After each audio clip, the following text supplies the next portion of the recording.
Imagine walking into a room and seeing a painting that's nothing more than a blue square.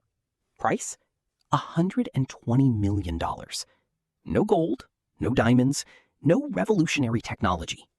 Just paint on a canvas. Now, here's the strange part.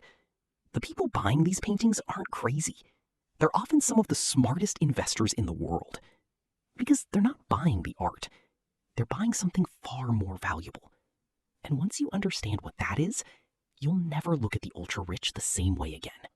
Most people think billionaires buy expensive art because they have too much money, a way to show off, or decorate a mansion. But before I explain, I want to ask you something. If you suddenly had $150 million to spend, would you buy a world-famous painting or invest it somewhere else? Pause the video and let me know in the comments. Think about your answer, because by the end of this video, you might change your mind. Now, back to the painting. For many billionaires, that artwork hanging on the wall isn't decoration. It's a financial tool, one that can preserve wealth, grow wealth, and sometimes even provide tax advantages. Think of a famous painting like a rare piece of land.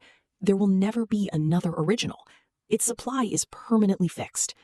But every year, more billionaires are created. More wealth is chasing the exact same masterpiece. Basic economics takes over. Limited supply, growing demand, higher prices. That's why works by Picasso, Monet, and Basquiat have sold for hundreds of millions of dollars. Not because the paint became more valuable, but because scarcity did. To the ultra-rich, great art isn't just beautiful, it's an asset. Just like real estate, gold, or shares in a company. But the real game goes even deeper. Art can be easier to move across borders than buildings. It can be stored securely for decades. It isn't traded every second like stocks. And because every piece is unique, there's no public market updating its price every minute. That gives wealthy collectors something they value more than almost anything else: flexibility. Some collectors also donate artwork to museums or charitable foundations, which can provide tax benefits depending on local laws and how the donation is structured.